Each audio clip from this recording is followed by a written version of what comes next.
This is a test. Mike Pavlich, can you hear me? Nod.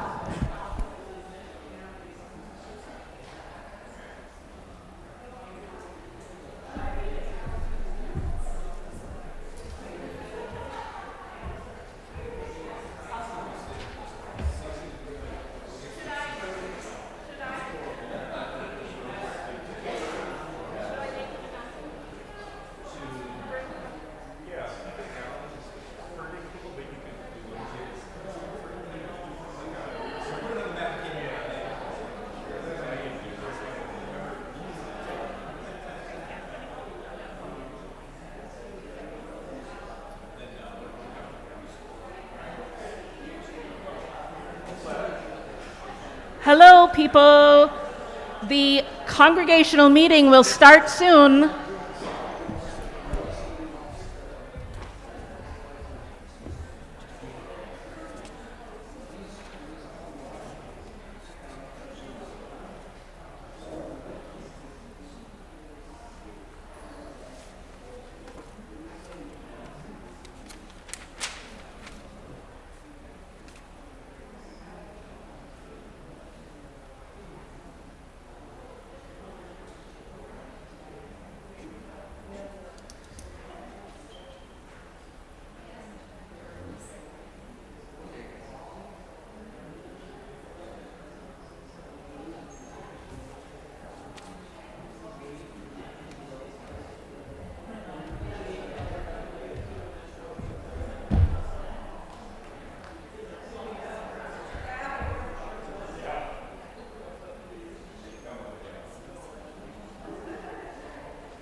Welcome, everyone. We're going to call the meeting to order, and we're going to need a couple of minutes for Christine to verify our quorum, count everybody up. So that'll take a second, but we'll consider the meeting officially started.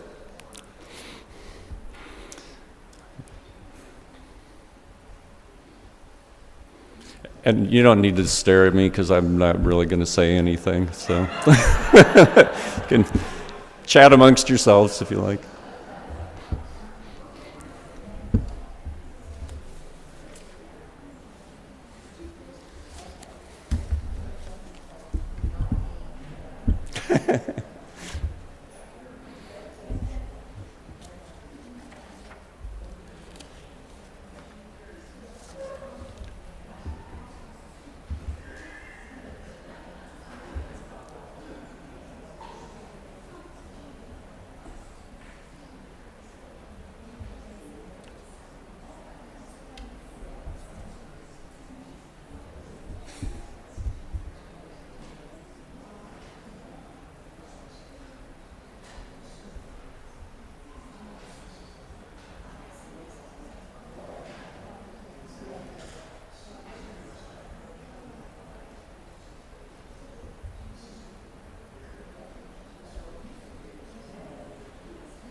It's a little bit like the caucuses. I have no idea. It's a mysterious process of counting.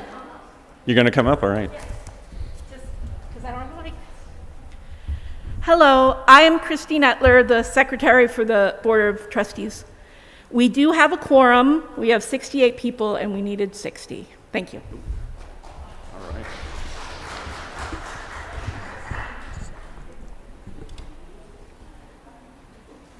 Okay, so the first item on the agenda is the chalice lighting and opening words with Reverend Diana.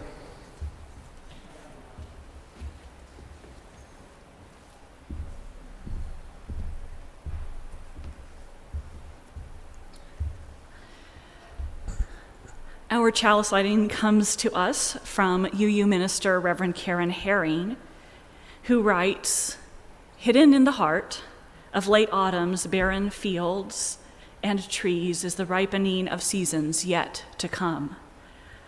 Roots clinging to frozen ground wait patiently for their next long drink. Seeds fallen from last summer's blooms sleep beneath blankets of quilted leaves and feathered snow. Fruits of the future, words unripened into speech, truth present but unseen, evidence yet to be awakened by the faithful unfolding of time and love." In that spirit of waiting and helping truth to awaken, we light this chalice.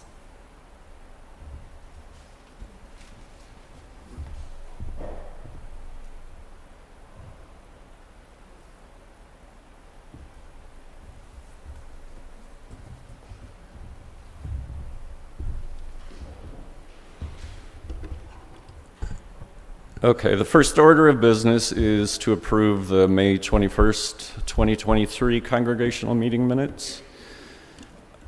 Do we have a motion to approve the minutes? Alan Swanson, a second. Pete Brokaw. I believe there is an amendment we know about already. Is that true?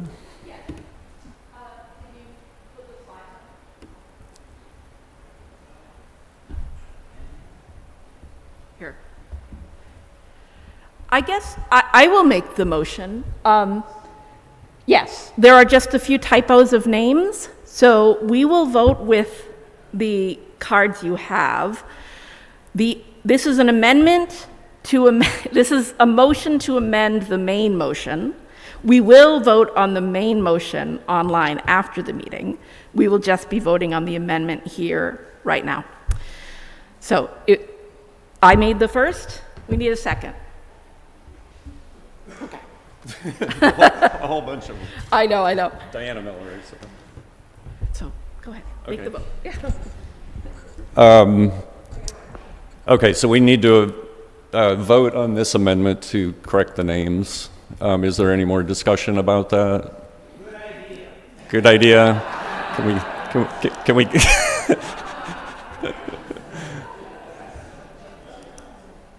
Okay, all in favor?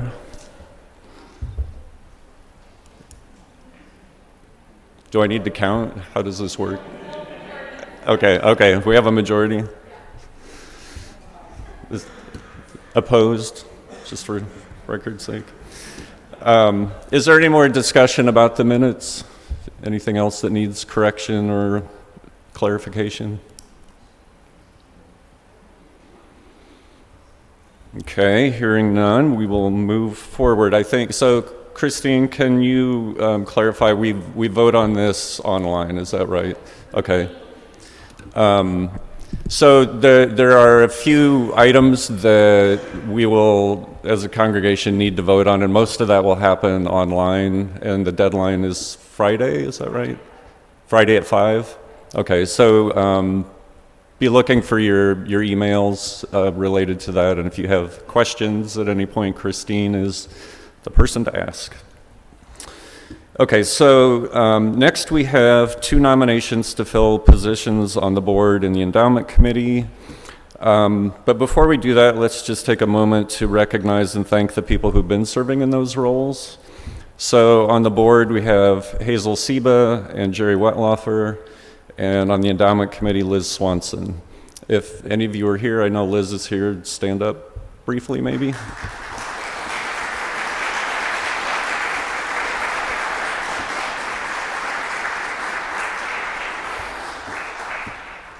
And to present the nominees for the replacement positions. We have Ron Pyle from Leadership Development.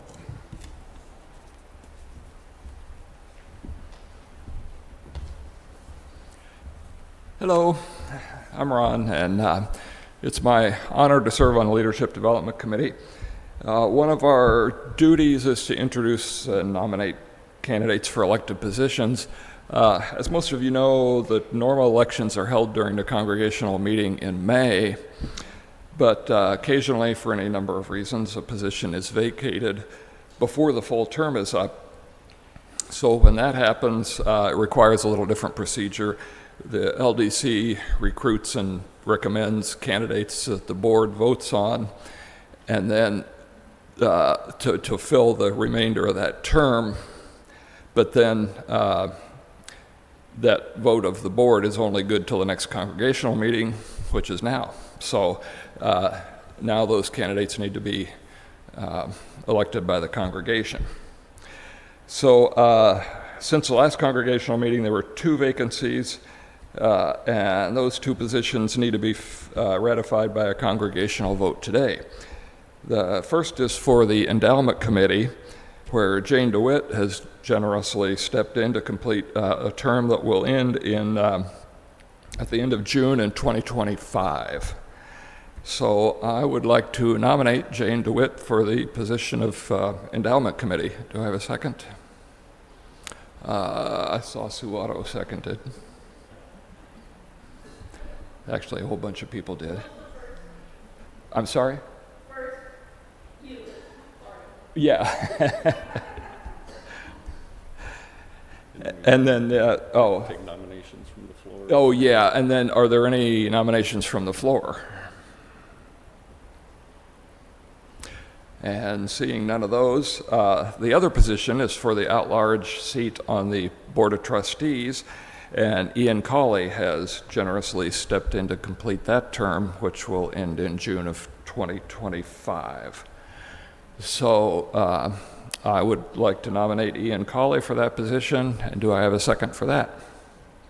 I see Pete Brokaw seconded. And those elections will be online with all the other elections. So thank you.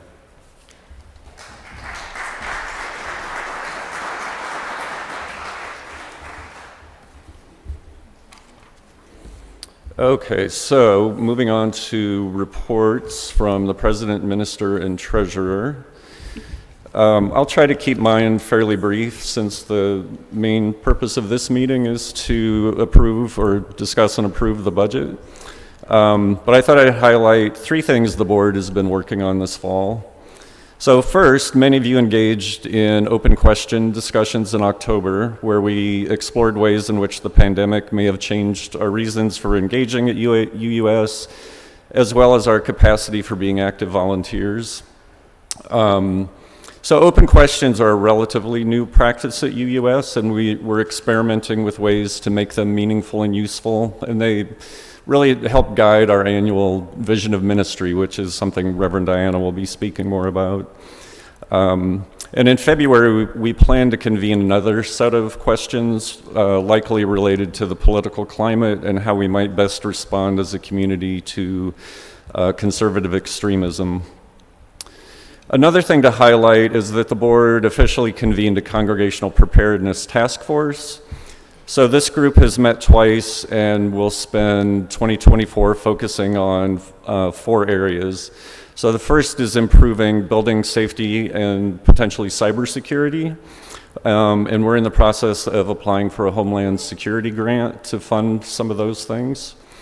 Another area is developing de-escalation processes and training that can help us potentially address disruptive behavior on Sunday mornings especially.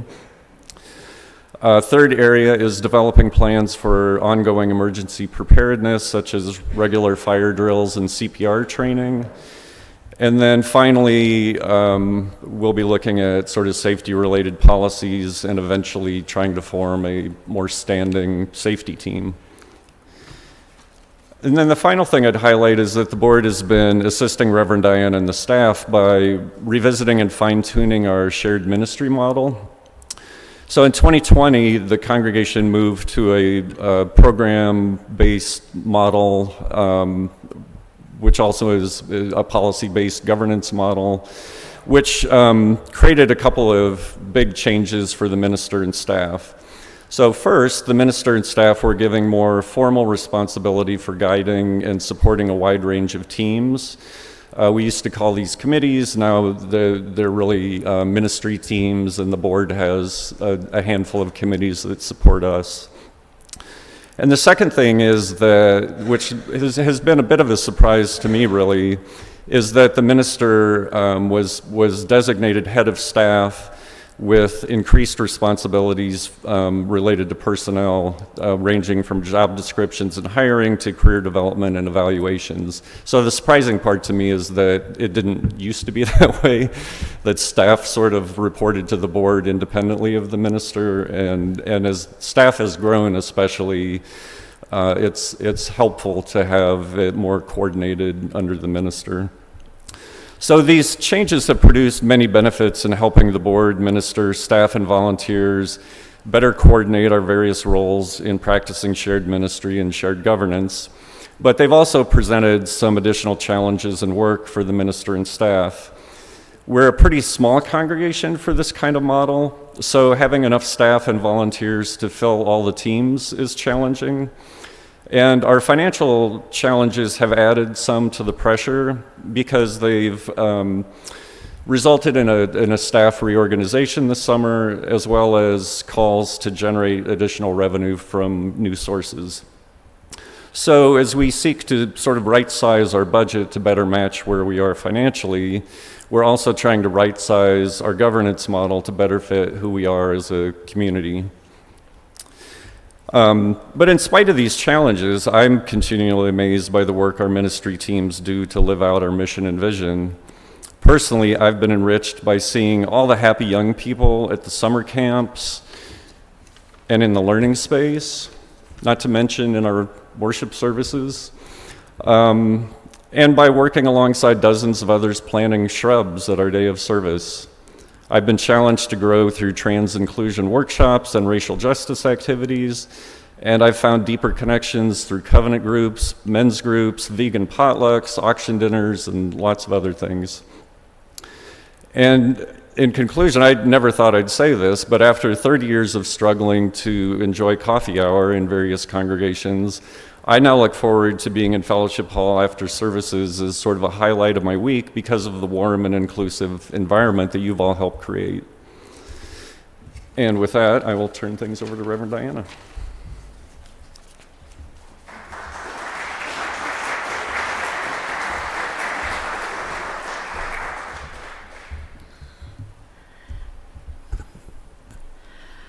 Okay. So, Jeff mentioned that some of the work that the board has and the staff have been doing this year has been looking at our vision of ministry, and as well as our governance. And so I wanted to kind of go back and talk a little bit about our vision of ministry. My first slide is actually our congregation's mission, which I think folks know as honoring the earth, advocating for, we are a welcoming and spiritually diverse home. We act on our values to honor the earth, to advocate for racial and social justice, to nurture deep connections, and embrace the ongoing quest for meaning. This past summer, to develop our vision of ministry for the 23 to 24 congregational year, the board and the staff looked at what's happening in the larger community and the world, our congregation's needs, and how we might use our congregation's unique gifts and resources to support our members and the wider community in our work to center and live love. The vision of ministry is important because it guides all of us in the congregation, members, staff, and friends, and it gives us the goals and guidance as we develop programs, initiatives, and partnerships. This year, this process led us to moving away from the vision of ministry that guided us through the worst of the pandemic, When we looked at the work the congregation has done the past few years, how it's growing and changing, and paid attention to what was happening in the wider community, including growing extremism in Iowa and other places, the Board of Trustees chose 3 themes to focus our congregational work this year. Thank you. The first one was we envision this as a year of welcoming, hospitality, and homecoming. This includes things like sharing responsibility for welcoming and engaging visitors, making creative use of our building, encouraging members to develop programming, and making programming easily accessible to people with various needs. The second major theme of our vision of ministry is that we're also nourishing our resilience as a community. This means both within our building, as a congregation, and for the wider community. Nourishing resilience as a community can include things, and is including things, like creating joyful resistance to the growing extremism in Iowa, building bonds with each other within this congregation and with other groups that are allies, engaging in creative conflict resolution, deepening and respecting diverse spiritual practices, and adapting to climate change. And the third element of the vision of ministry for this year is we're working on practicing personal care and compassion for others.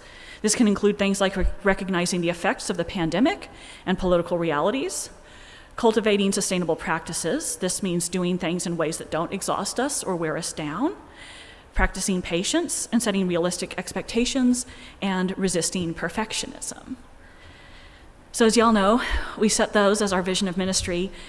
The question is, what have we been doing with that? I wanted to tell you a little bit about that as we look at before we go into the budget for next year. So in addition to this vision of ministry, the board and staff talked about how we wanted to implement this, and questions that could help guide us, as well as bringing in the elements of the former vision of ministry, these items, to help us figure out how to implement. So one of those was connecting with ourselves by doing things like engaging in meaning making, developing our understandings of who we are as Unitarian Universalists, and engaging with Article 2, which is the draft new UU values, principles, and purposes, and cultivating joy, resilience, and sustainability within our justice work. We also talked about developing programming that helps us connect with each other by doing things like cultivating welcoming and hospitality, getting to know other people you don't already know, developing opportunities to resist oppression, creating joy and love and change together, asking how are we serving each other's growth, and nourishing multiple communities within UUS. And the third piece of this was developing programming that helps us connect with the wider community by doing things like inviting key partners into our building more. That's groups like Johnson County Interfaith Coalition, Backyard Abundance, the choir, and similar, operating the learning space, being more visible and known in the wider community by prioritizing how we do outreach in Coralville, Tiffin, and North Liberty, with BIPOC and with LGBTQ plus communities, and connecting through different kinds of programming like Summer of the Arts. Now, as you heard that, hopefully you've been noticing some ways that you've been seeing this vision of ministry showing up at UUS this fall. These are things like inviting the congregation broadly, as well as groups, into brainstorming ways to develop programming and meet needs through open questions and other discussions. We've also been helping our congregation get to know our building better and again. In the stewardship campaign this fall, members visited a selection of our membership, increasing some of those connections and, again, helping us connect with each other and build our care and compassion as a community and our resilience. You're seeing our vision of ministry showing up in our children and youth programming, including Sunday religious education, Our Whole Lives for grades K through 2 and 4 through 6 that ran this fall, the children's choir, our youth group, and in January, our coming of age program will start again for the first time in several years. We've also been seeing this in adult programming like covenant groups, mind and spirit groups, owning your religious past, and the Equipping for Action weekend of workshops. We've had spiritual practices programming like Vespers, Sound Healing, and Full Moon Conspiracy. Our pastoral care team continues to provide a listening ear to our congregation. We've been running the learning space. We've done things like hosting the Johnson County Interfaith Coalition and the Center for Worker Justice fall galas, building partnerships with groups like Suhona, organizing and advocating for updating hate crimes legislation in Coralville, and justice groups working towards climate resilience, sponsoring another refugee, and more. And we've been having great concerts, including Emma's Revolution, Servetus, and the Gamelan group. And we've been doing important congregational work in areas like congregational preparedness that Jeff mentioned and rebuilding ministry teams. And of course, in Sunday worship services and connection opportunities. So we've been developing and running programs and initiatives based on these ideas and questions, but we know that we really need your help, all of you. This includes both for doing things like running programming and things like tech help, running AV for worship services, which I will put in a plug for is something great to do if you have a basic comfort with computers and prefer to be doing something with your hands during worship services. You do not need to be an expert. Look at Michael over there saying, everything she's saying is true. Come on over. He wants you. And helping with, we also need help with publicity and communications, as well as with developing and running programming in religious education, with hospitality and welcoming, with music, and with justice work. So if anything that you heard today piques your interest, please let a staff member or someone on the shared ministry support team, that's Dave Martin, Peg Boska, and Dan Gall, know, because they're helping us identify volunteers. Or you can always let a leader of a team know that you are interested in working with that team. Together, we can create a more sustainable congregational model and use our congregation's unique gifts and resources to support our members and the wider community in deepening our work of centering and living love. We know we can do this because we already are, and we can do it even more. Thank you.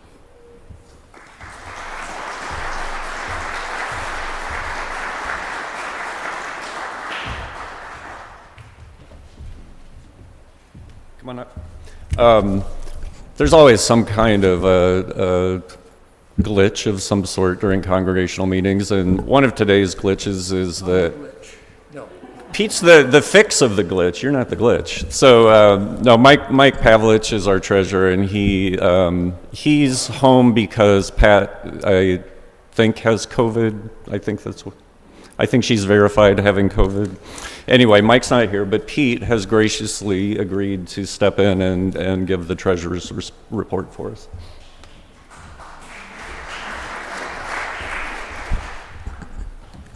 Hello.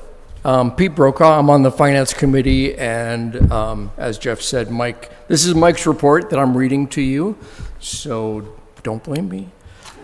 So here it is. The 2024 operating budget is projected to be $548,000 as we take the big first step to corralling our systemic budget deficit problem. This budget is $61,000 lower than the budget for 2023. The decrease comes mainly from our decision to retire one full-time staff position in mid-2023 when Peggy Garrigus moved on. The budget contains a 2% salary increase for 2 full-time staff in 2024 and has set in motion a change in health insurance sharing that will give cost reductions in 2025 and beyond. Of note is that the UUS congregation now owns 100% of the solar array. In 2023, the UU Solar LLC group signed over the last of the solar panel ownership to the community. This will save us about $10,000 per year in energy costs compared to years past. We wish to thank the generous UUS members who saw to the construction of the solar panels and then gifted them to us. Thank you.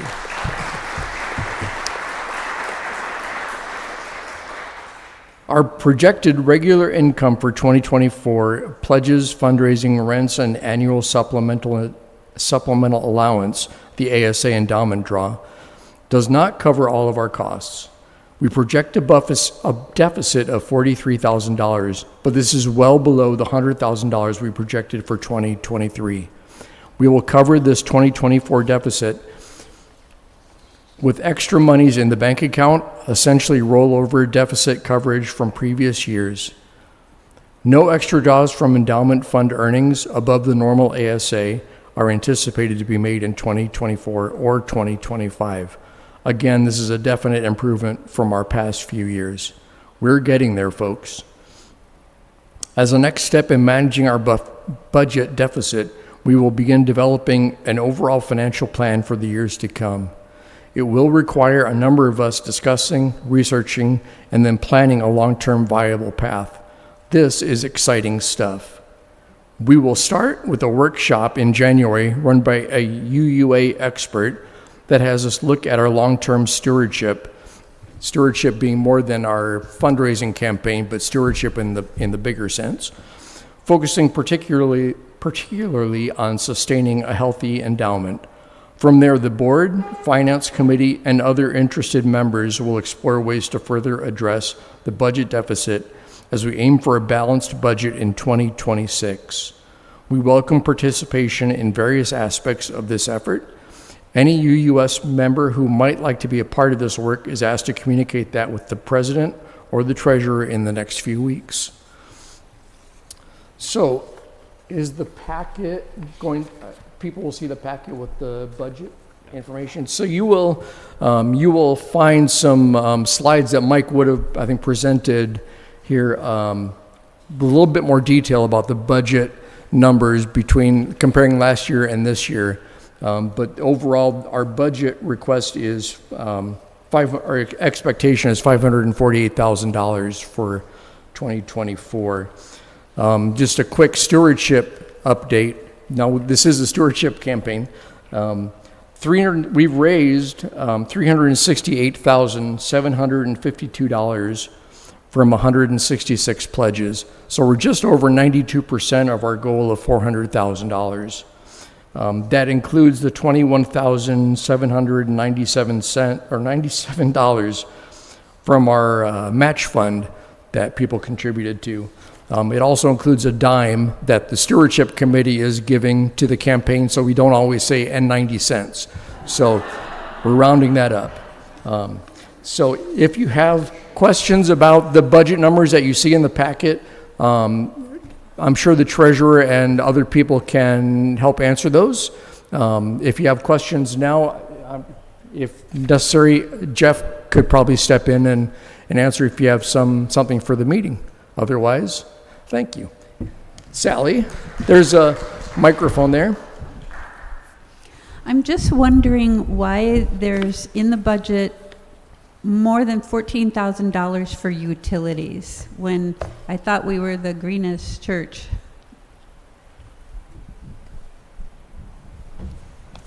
You know the answer, Jeff? That's a good question. And is there Deb or someone from the building area that would have better insight into that?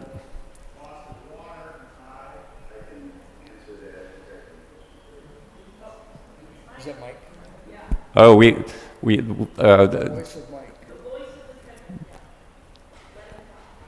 okay. How do we do it?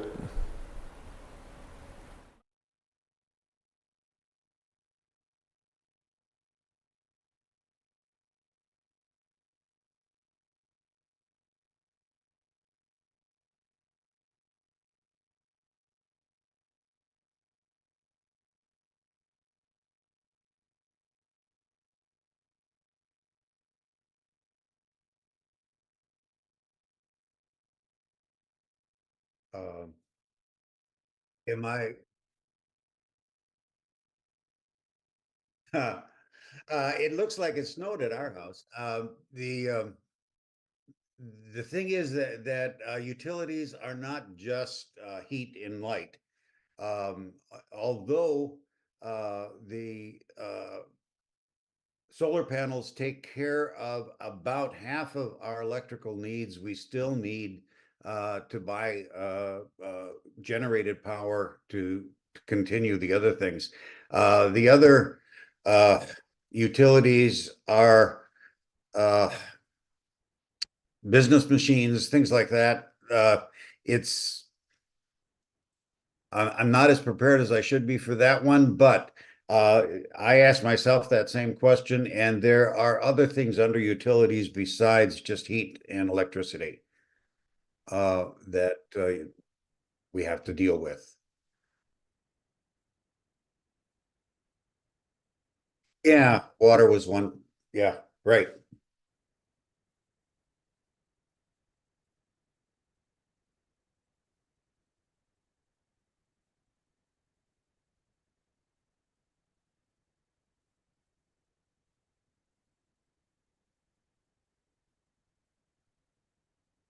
It could be. Yeah, it's about 50% a year of our electrical needs. Yeah.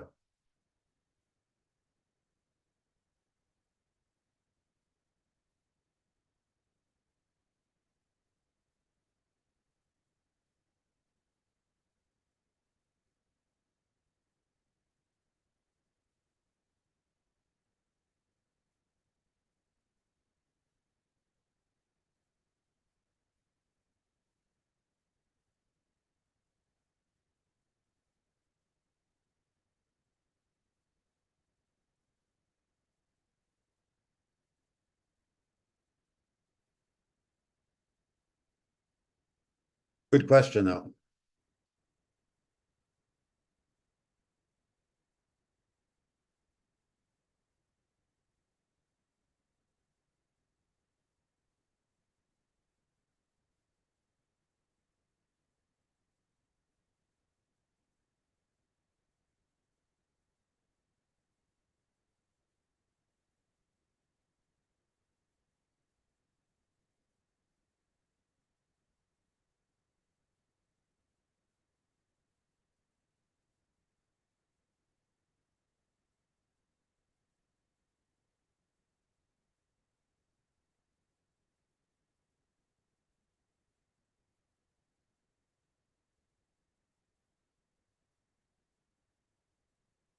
They're the same. The yes, the board and the stewardship committee have come to the realization that our congregation is only able to come up with about 400,000 in pledges um, each year. That seems to be a ceiling for us. Um, and that is why if you look at the last several years where we have been using extra money to keep our total budget at 600,000 so that we could bring in a new minister, get out of COVID, get up to total speed. Our pledging is always at or a little bit below 400,000. Well, that's who we are. And if you look at other congregations of our size, that's who they are as well. So what we have to do is cut from that 600,000 down to about 500,000 in order to be a balanced budget, operating budget. Um,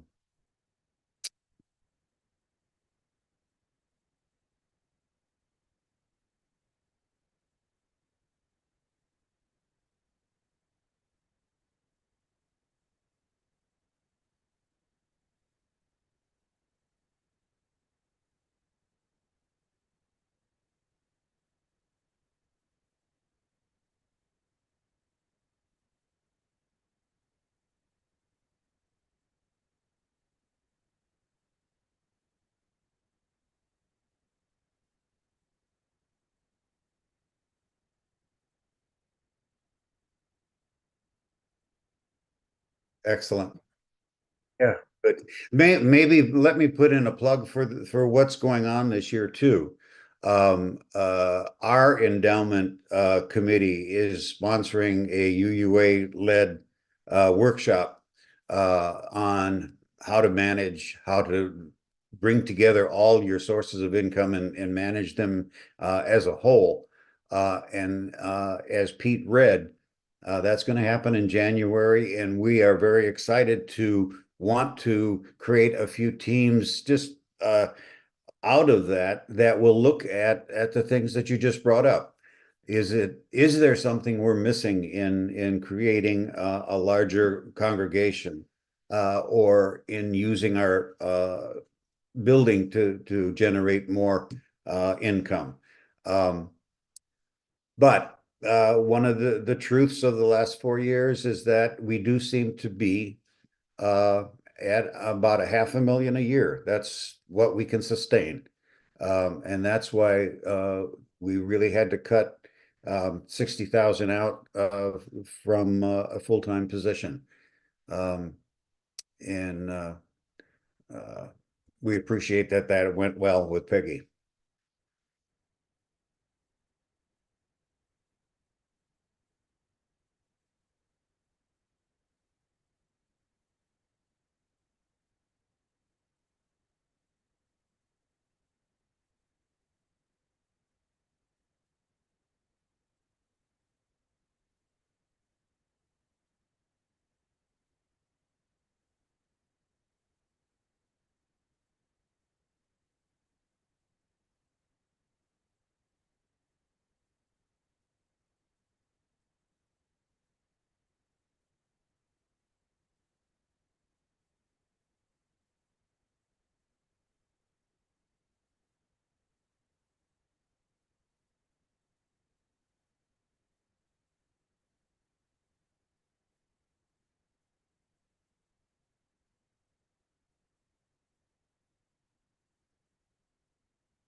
Let me throw in a plug again. Join us this next year on a team. Let's look at all of these things. Let's create a plan going forward. I'm really excited about being in that position to do this. Okay, I'll be quiet.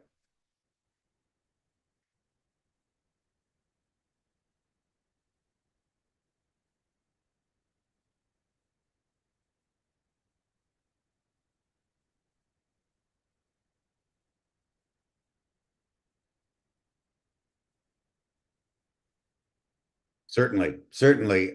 Sue Can has done a wonderful job over the last 2 years, along with Emma and with Peggy, to get us at least to the $10,000 level each of the last 2 years.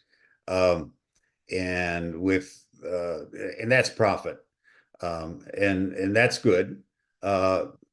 We've had a checkered history in trying to do more than that, but that's open to work, to ideas. Uh, again, it's been tried in the past. We've had a couple of raucous weddings that cost us more than they brought in and made the neighbors very upset. Uh, and so there's been some drawback of who we will rent to, as it makes sense. Um, all of these are open questions. Those of you who would like to explore them, talk to Jeff and to me. We'll get you on a committee to explore them more uh, logically and with some action items. Okay.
Thank you, Sue.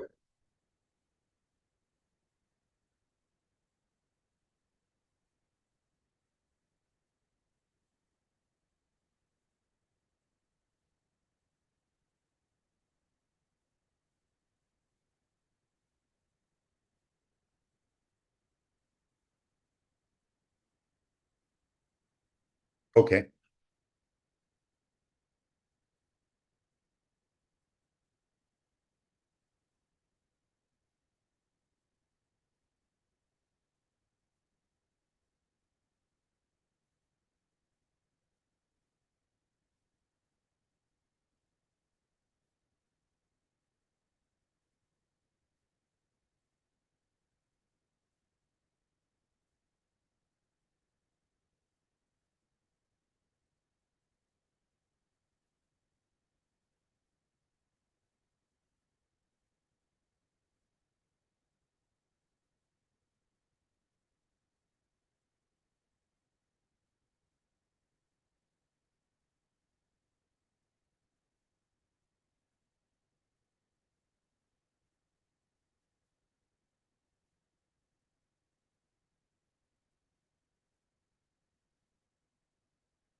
Mainly, we lost that one position that Peggy had. Uh, that was we were paying Peggy's insurance 100% and I think 80% of the family. Uh,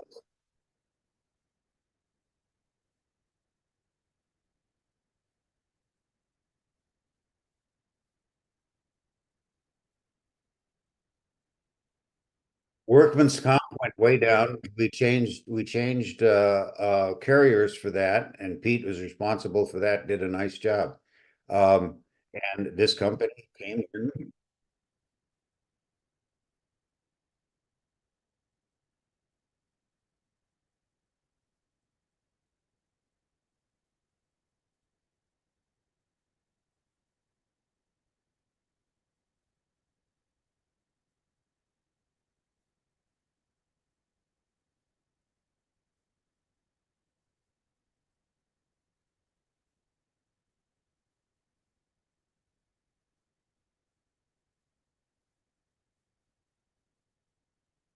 There were some other pieces in there too, but and they all added up to what you see, which was a nice little surprise for us.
Wasn't that well said?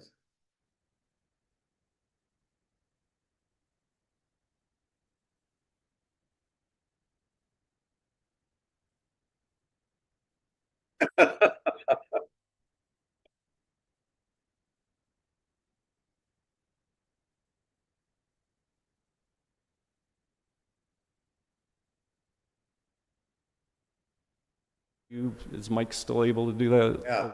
Yeah. I move that we accept the $547,000 budget for 2024.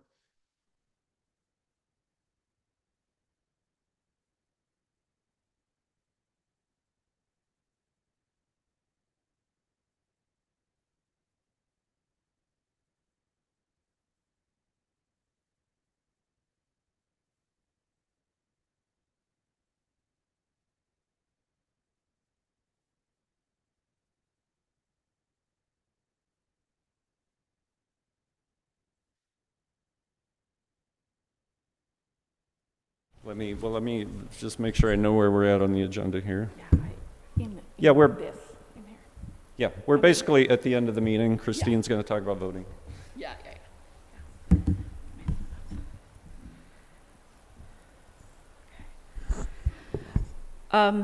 Between 3 p.m. and 5 p.m. today, you will receive an email with your link to voting on Election Buddy, unless you had previously requested a paper ballot. If you don't receive an Election Buddy invitation by tomorrow, first look at your junk mail, but otherwise you can contact me, and my email's too long to say. So I'm on Realm, or my email's also listed in the election packet, which everyone should have received. If you want to switch your voting method, you can. You can also contact me. You got a paper ballot, you can ask me and you can change to electronic voting. If you had electronic voting, you can ask me and you can change to paper. The other thing I'm doing this year is that if you would like tech help with voting on Election Buddy, you can come see me. I'm going to be here Tuesday at 5:15 p.m. And I might do another time if I get any interest, or you can contact me as well. Thank you.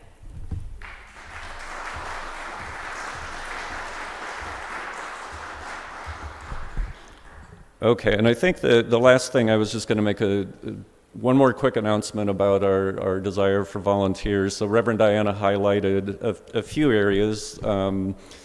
In RE, we're looking for teachers and volunteers to help with family-friendly events, Sunday AV, and I can vouch for the fact that it's fun and it's not as hard as it seems. Michael's doing very advanced stuff today. Normally it's not that, especially the sound part is not so complicated. And then, so people have talked about website and publicity kinds of things. It's definitely an area that Katie is looking for help on, and you don't have to be a tech expert to help. She's really looking for people to just help look for errors and make some of the content a little better. And I'm not sure this got mentioned earlier, but Emma is definitely looking for help in the office. So in the past, she's had a lot of people who would come in and just do simple folding, mailings, printing, and that kind of thing. And she's really lacking people at this point. Again, doesn't require any specific skill set. And then she's also looking for people that do have a little bit of comfort and knowledge with tech issues of various sorts. So I think in a lot of these areas, what we're really trying to do is create kinds of pools of people who are available and are not necessarily making a commitment to being in meetings, sitting on a committee and that kind of thing, but really just being available as you're able to in doing specific projects. So.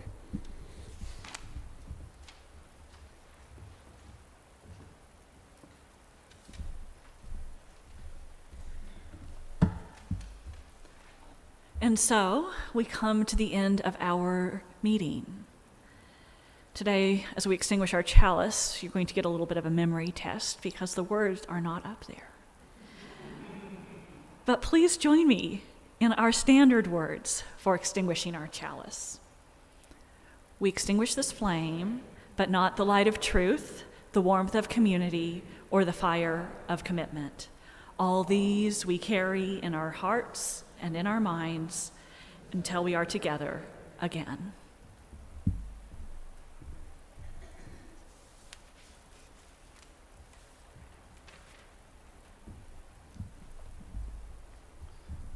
Okay, the last thing is to adjourn the meeting. Do we need to vote on this? Okay. Okay, so I think what we've realized at the board is that there's no more items on the agenda, so I can essentially just say the meeting is adjourned. Unless there are objections. Sorry, hearing no objections.